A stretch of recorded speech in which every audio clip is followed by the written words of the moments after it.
Oke, alhamdulillah teman-teman. Terima kasih sudah menunggu. Tadi saya ngambil filenya yang baru. Nah, tadi itu kan kita bahas tentang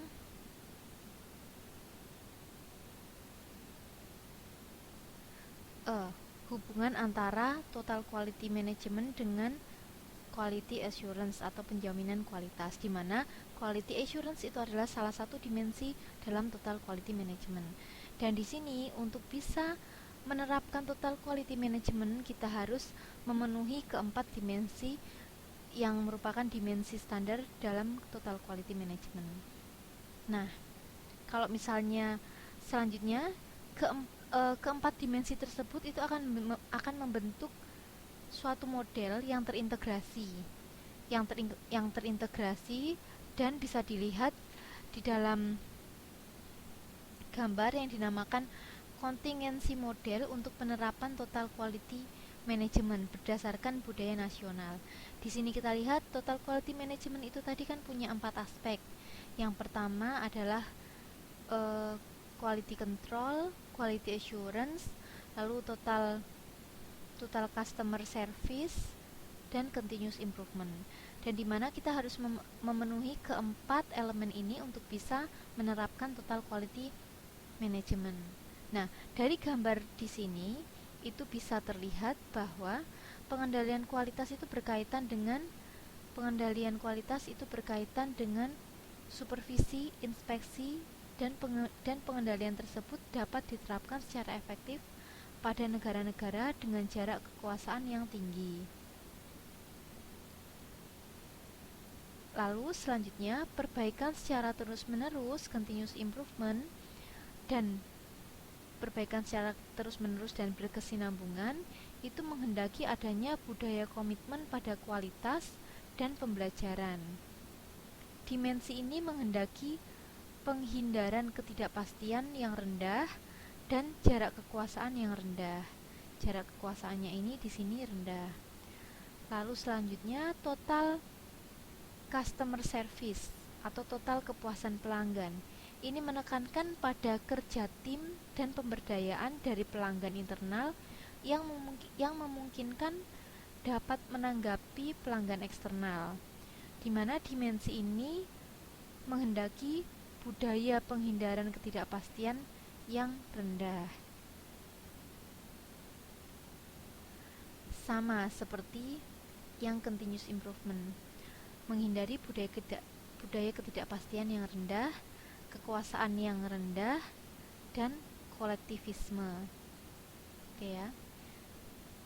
Jadi, kalau QA menghendaki jarak kekuasaan tinggi, CI itu menghindari jarak kekuasaan yang rendah, lalu dan juga menghindari ketidakpastian.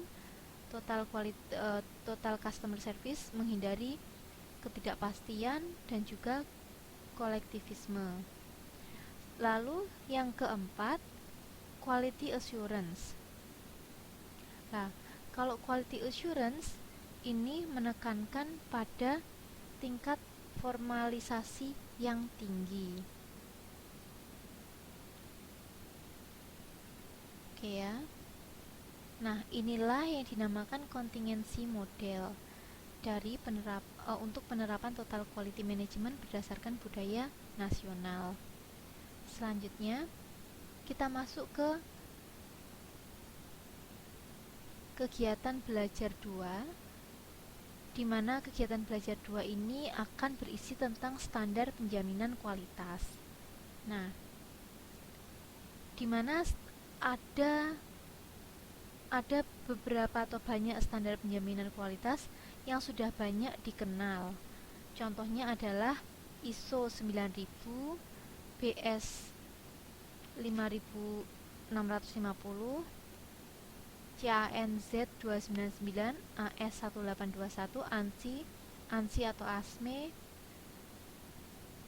ASME NQA 1. Nah, di mana ini perbedaan nama-nama ini itu tuh biasanya dibedakan dari perbedaan negara-negara yang menerapkan standar penjaminan kualitas itu.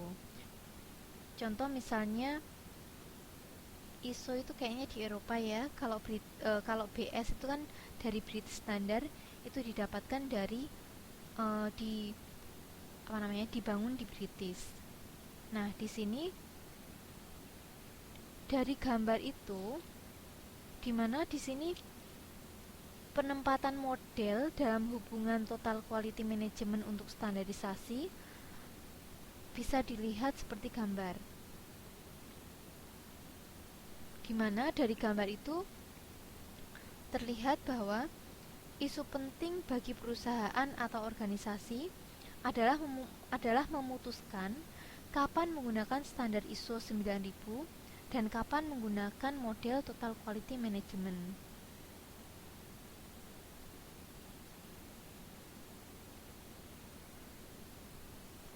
Dimana di sini semakin ini adalah area dimana semakin kita ke kiri ini semakin standar, semakin terstandar, sedangkan kita semakin ke kanan itu semakin terdiferensiasi, semakin ada perbedaan gitu ya. Nah, di sini semakin kita menggunakan, misalnya menggunakan ISO 9001 1994, itu semakin kandungan TQM-nya semakin rendah, semakin ke atas kandungan TQM-nya itu semakin tinggi, seperti itu. Nah, dari situ kita bisa lihat bahwa standar menentukan platform, seperangkat persyaratan dasar, penentuan bahasa yang umum, persyaratan dasar, bagaimana mengecek kesesuaian dengan persyaratan yang ada, itu bertujuan untuk rasionalisasi proses bisnis.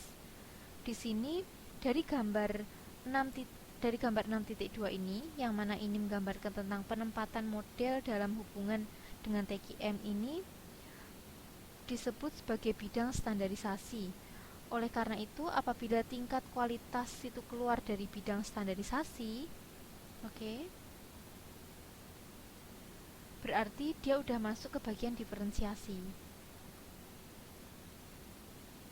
Dimana di sini praktek yang terbaik itu dimulai di bidang ini yang jarang diuji oleh sektor bisnis. Diferensiasi ini merupakan bidang total quality management, tapi yang jarang diuji oleh sektor bisnis. Jadi biasanya yang diuji itu yang bagian sini, yang sudah ada sebuah standarnya, sehingga dia itu nanti bisa dibandingkan antara penerapan dengan standarnya yang sudah ditetapkan. Oke. Nah, yang paling ngetren dan paling tenar itu memang pengendalian kualitas dengan menggunakan ISO atau International Standard Operation, dan ISO 9000 itu memang namanya. Di sini dia punya keunggulan, di mana ISO 9000 ini punya keunggulan dari aspek internal dan juga aspek eksternal. Di dalam aspek internalnya, keunggulan dari ISO 9000 itu adalah untuk menjamin terbentuknya manajemen yang berkualitas. Nah, lalu di aspek eksternalnya, dengan dia bisa menjamin bahwa manajemennya berkualitas, diharapkan dia akan mampu bersaing untuk pasarnya. Lalu di sini untuk manfaat khusus dari sertifikasi ISO,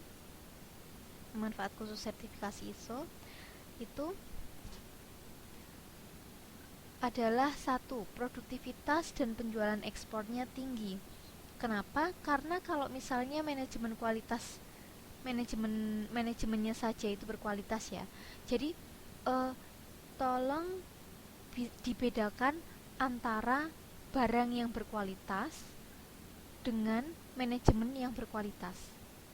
Jadi ISO itu bukan untuk melihat apakah perusahaan itu bisa menghasilkan barang yang berkualitas atau tidak. Bukan itu yang dilihat oleh ISO 9000. Yang dilihat oleh ISO 9000 itu adalah apakah manajemen di dalam perusahaan itu sudah sesuai dengan standar yang mereka tetapkan. Jika sudah sesuai, maka manajemen di dalam perusahaan itu sudah bisa dikatakan berkualitas. Nah, jika mereka saja sudah bisa memiliki sebuah manajemen yang berkualitas, logikanya biasanya mereka pasti terpercaya. Dan kalau mereka terpercaya, maka produktivitas mereka dan penjualan ekspor mereka akan lebih tinggi. Itu disebabkan dari mereka menjadi perusahaan yang terpercaya. Seperti itu. Lalu manfaat yang kedua, pengendalian bisnis yang lebih baik, lalu penggunaan biaya dan komplain. Sorry.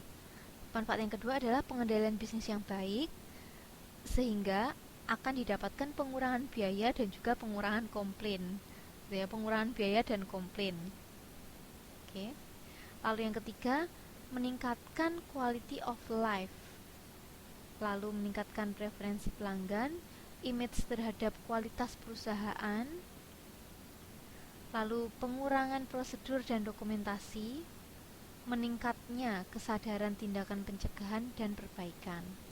Itu adalah ketiga manfaat dari dimilikinya sebuah sertifikasi ISO.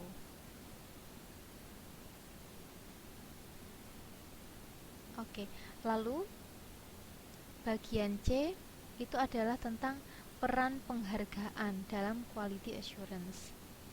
Di mana di sini penghargaan itu merupakan sebuah kompetisi yang bertujuan untuk mengadakan continuous improvement. Penghargaan itu diberikan untuk memotivasi pekerja agar bisa selalu memperbaiki kinerjanya. Oke.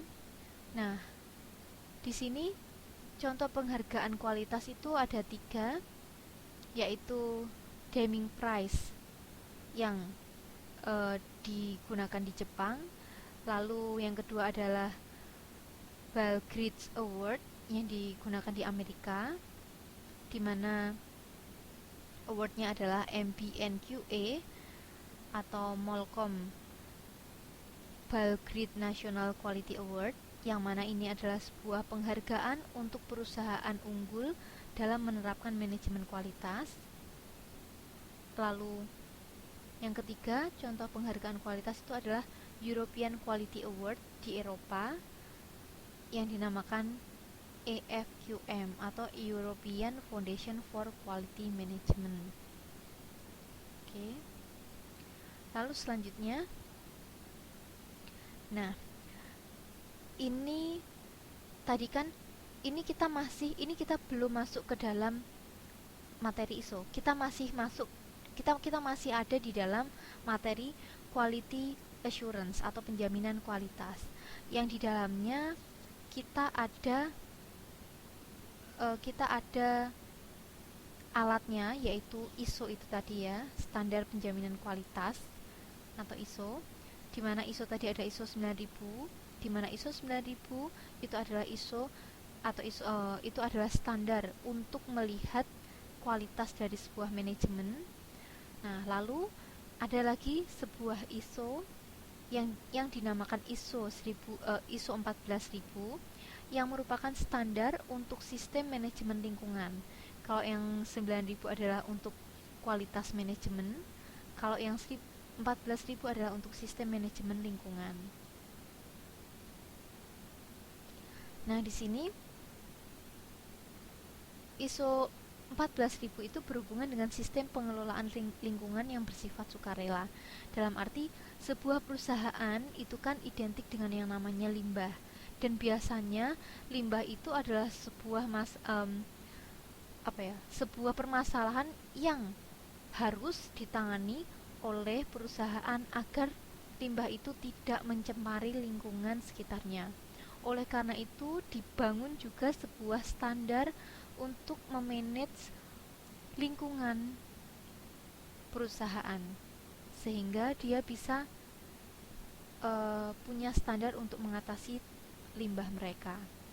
Lalu yang ketiga, poin ketiga, ISO 14000 itu menekankan pada continuous improvement dan PDCE atau Plan Do Check Action untuk mengevaluasi lingkungan saat ini dan yang akan diharapkan di masa yang akan datang. yang tujuannya adalah untuk bisa menghasilkan sebuah produk yang ramah lingkungan. Oke ya. Nah, di sini tadi kita sudah mempelajari dua standar penjaminan kualitas, yaitu ISO 9000 dengan ISO 14000. Yang mana dua-duanya kalau misalnya kita lihat, kita bayangkan sebuah perusahaan, dua-duanya itu memang membutuhkan dua macam ISO itu.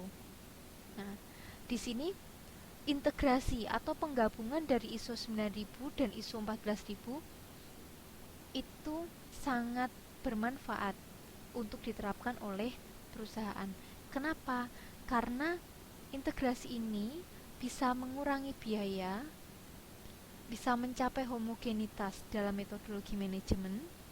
Lalu yang ketiga, bisa menurunkan banyak kertas kerja. Apa maksudnya menurunkan dengan banyak kertas kerja? Maksudnya adalah kalau kita sudah memiliki yang namanya standar operasi, maka kita cukup membuatnya sekali, maka semua karyawan itu tuh bisa mengikutinya. Dan karena kita sudah membuatnya standar, maka walaupun karyawannya itu berganti-ganti, karyawan baru akan tetap bisa mengikuti standar yang sudah ditetapkan sebelumnya. Dan tidak perlu setiap ada karyawan baru kita harus membuat sebuah kertas kerja baru untuk karyawan baru. Tidak perlu seperti itu, karena kita sudah punya standar. Jadi kita hanya cukup punya satu standar, kita tempel, ya seperti itu yang harus dikerjakan. Jadi kita tidak perlu selalu setiap ada yang baru masuk kita buatkan kertas kerja, ada yang baru masuk kita buatkan kertas kerja. Tidak perlu seperti itu. Mungkin untuk hal-hal penerapannya ISO, mungkin saya akan sangat membutuhkan pertolongan Pak Sodikin untuk menunjukkan contoh-contoh kira-kira kalau misalnya di perusahaannya itu seperti apa ya realisasi penerapannya gitu. Oke. Mungkin besok kita bisa sharing lagi tentang ISO kalau misalnya ada waktu. Oke, lalu selanjutnya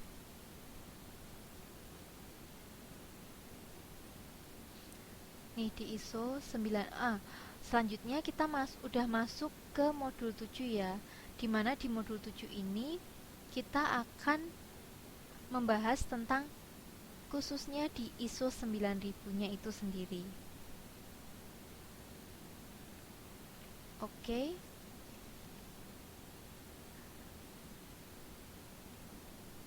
Di kegiatan belajar 1, kita akan belajar tentang pengertian dan sejarah dari ISO 9000.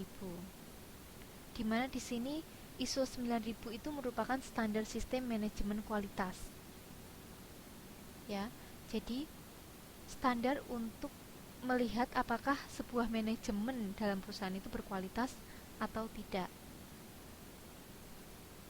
Nah, di sini ISO 9000 itu dibuat atau diciptakan itu untuk membuat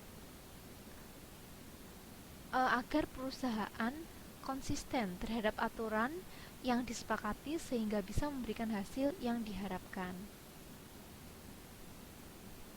Nah, di sini untuk sejarah dan di sini untuk bukan sejarahnya, dan di sini untuk macam-macamnya, untuk standar ISO itu sendiri itu ada di sini ada 5 macam ya dari buku yang kita pelajari, dari buku modul. Nah, di situ ada yang namanya ISO 9000. Yang mana ISO 9000 itu membahas tentang penjaminan kualitas. ISO 9000 itu membahas tentang standar manajemen kualitas dan penjaminan kualitas. Lalu yang kedua adalah ISO 9001. Itu membahas tentang sistem kualitas yang mana akan melakukan penjaminan kualitas dalam perancangan atau pengembangan, lalu produksi, instalasi, dan pelayanan jasa. Sedangkan ISO 9002 itu adalah, karena mereka adalah serinya ISO 9000, maka mereka semua itu adalah ISO yang fokus pada manajemen kualitas dan penjaminan kualitas, dimana tapi lebih spesifiknya akan dikategorikan dalam seri-seri itu. Dan kalau yang ISO 9002 itu fokus pada penjaminan kualitas untuk produksi dan instalasi, sedangkan untuk 9003 itu fokus pada penjaminan kualitas dalam inspeksi akhir dan pengujian. Nah, sedangkan kalau 9004 itu fokus pada elemen-elemen manajemen kualitas dan sistem kualitas atau pembuatan sebuah pemandu atau pedoman. Gitu. Lalu selanjutnya untuk sejarahnya ISO. Sebenarnya sejarah ISO 9000 itu dimulai dari Perang Dunia Kedua, yang mana itu dimulai dari MILSTD. MILSTD, yang mana itu adalah sebuah standar program manajemen kualitas yang dikenal oleh Departemen Pertahanan Amerika. Lalu selanjutnya MILSTD ini memicu atau memotivasi teman-teman di negara Inggris untuk membangun atau untuk menciptakan sebuah standar di negara Inggris itu yang dinamakan BS atau British Standard, yang dinamakan khususnya British Standard 5750, yang merupakan standar sistem kualitas Inggris yang mengadopsi dari MILSTD. Lalu selanjutnya, setelah itu terbangunlah atau terciptalah yang namanya ISO 9000, yang merupakan manajemen kualitas yang berpedoman pada BS atau British Standard 5750, di mana ISO ini dibangun di Switzerland, ternyata di Geneva Switzerland. Oke. Selanjutnya, tujuan, manfaat, dan hambatan penerapan ISO 9000. ISO 9000, alasan digunakannya ISO 9000 itu adalah karena dibutuhkannya perbaikan atau peningkatan kualitas. Lalu, alasan lain adalah untuk memenuhi kebutuhan konsumen atau pelanggan. Yang ketiga, memenuhi kebijakan perusahaan dan industri. Yang keempat, memenuhi kebutuhan pihak-pihak yang memegang kekuasaan. Lalu yang kelima, memenuhi sertifikasi untuk penjaminan produk. Nah, di sini karena kelima poin inilah, maka terciptalah yang namanya ISO 9000 yang berhubungan dengan kualitas dalam manajemen. Oke, selanjutnya manfaat penerapan ISO. Di sini dalam menerapkan ISO 9000 ada banyak manfaat yang bisa didapatkan. Dimana di sini kita pelajari ada 7 manfaat. Manfaat pertama adalah sebagai sarana pemasaran. Kenapa sebagai sarana pemasaran? Kita bisa lihat manfaatnya kita memiliki sertifikat ISO 9000 di modul 6 tadi. Terus yang kedua, dapat meningkatkan kepercayaan dan kepuasan pelanggan. Lalu yang ketiga, dapat meningkatkan citra dan daya saing perusahaan. Oke, lalu yang keempat, dapat meningkatkan produktivitas dan kualitas produk atau jasa. Di sini dengan cara memenuhi persyaratan pembeli melalui kerjasama dan komunikasi yang lebih baik, di mana penguatan pengendalian bisnis dan proses teknis, penurunan pemborosan karena kualitas kerja yang buruk. Lalu yang kelima, dapat memberikan pelatihan yang sistematis terhadap staf. Ya, sistematis karena mereka memiliki standar, sehingga staf baru tidak perlu untuk mempelajari sehingga staf baru itu nanti bisa langsung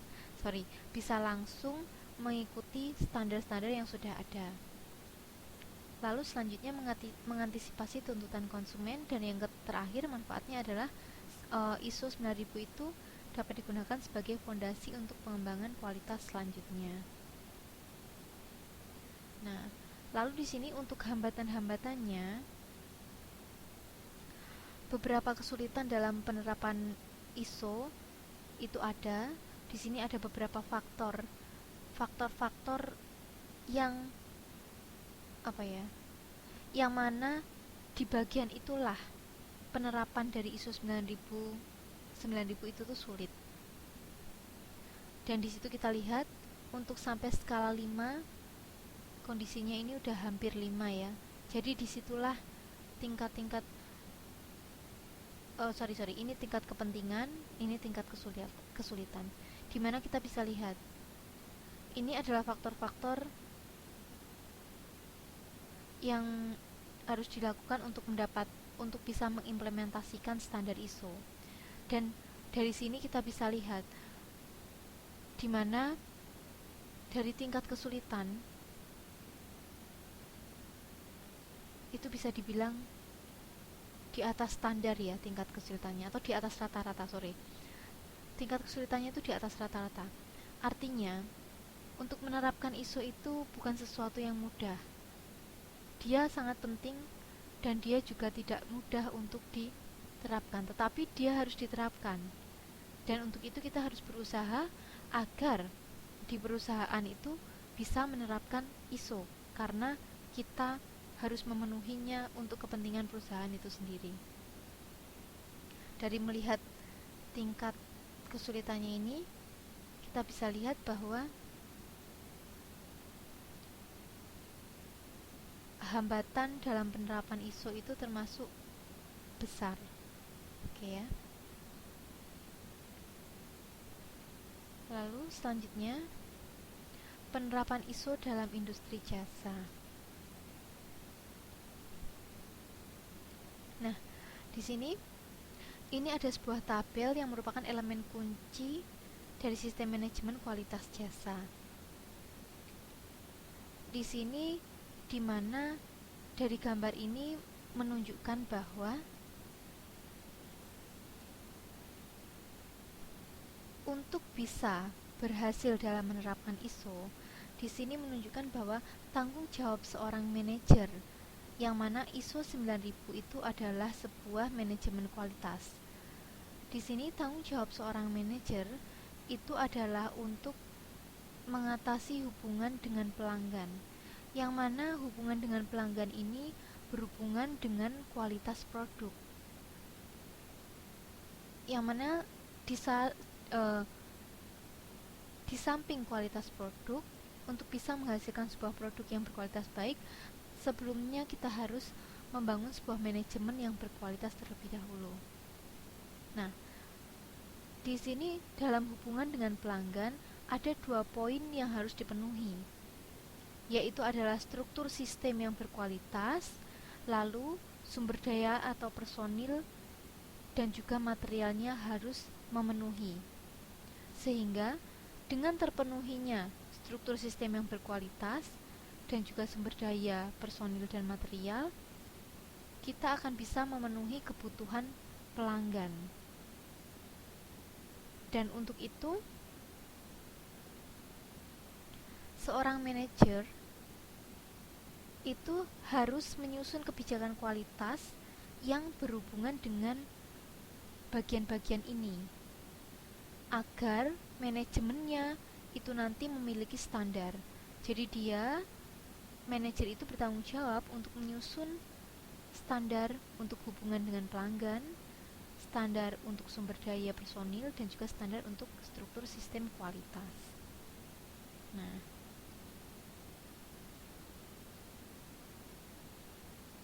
oke. Dari situ kita bisa melihat bahwa pentingnya sebuah standar untuk dibangun itu terlihat dari tugas-tugas masing-masing bagian yang perlu ditangani.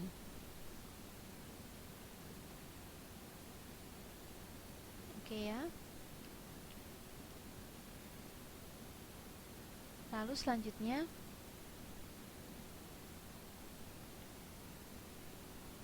hubungan antara total quality management dengan ISO 9000. Dimana di sini pada dasarnya total quality management dengan ISO 9000 itu berbeda. Nah, perbedaannya itu di mana? Kita bisa resume tadi. Kalau ISO 9000 itu adalah standar yang fokus pada prosedur operasional yang lengkap sehingga mudah untuk diikuti dan dikerjakan. Yang mana ISO 9000 itu fokus pada manajemen yang berkualitas, atau bisa kita lihat adalah sebuah reputasi perusahaan. Sedangkan total quality management itu fokus pada pengembangan budaya kualitas untuk menghindari kerusakan. Yang mana total quality management itu fokus pada produk yang berkualitas, yaitu yang mana bisa kita katakan total quality management itu fokus pada pemenuhan kebutuhan pelanggan. Nah, di sini untuk bisa menyesuaikan, karena dua hal ini adalah hal yang harus dibangun dalam sebuah perusahaan untuk bisa maju dan sukses secara terintegrasi dan bersama-sama. Untuk itu, standar yang kita bangun harus kita sesuaikan dengan total quality management yang harus kita implementasikan dalam perusahaan. Untuk itu standarnya harus dimodifikasi atau direvisi untuk menyesuaikan dengan total quality management. Di mana di situ hasil dari revisi ISO 9000 itu adalah ISO 9000-2000 yang merupakan sebuah konsep standar ISO 9000 yang mendekati konsep total quality management. Oke. Dari sini ada yang ditanyakan teman-teman? Kebetulan ini sudah beres, alhamdulillah. Kira-kira ada yang masih kurang jelas dan mungkin mau ditanyakan?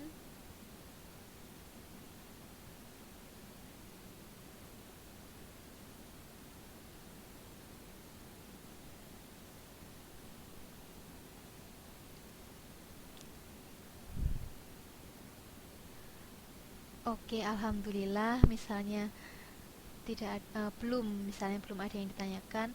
Oh ya teman-teman, besok kita kan TTM, tatap muka. Jangan lupa untuk mengerjakan PR-nya ya, terus dikumpulkan. Oh iya, sama untuk kuisnya ini saya berpikir antara apakah tetap just in time atau mungkin kita lihat besok kuisnya apa ya yang mungkin lebih menarik gitu. Jadi nggak terlalu teoritikal tapi lebih ke nanti penerapannya gimana gitu. Oh Mbak Heni, iya nggak apa-apa Mbak Heni. Alhamdulillah. Kalau manut mungkin karena sebenarnya materi modul yang besok itu sangat menarik untuk nanti ada acara diskusi dan ada acara mungkin diskusi sama teman-temannya juga gitu Mbak. Terus saya berpikir pas kemarin saya nyiapin materinya, apa mungkin besok kuisnya itu nggak usah yang just in time, soalnya just in time kan udah jadi PR.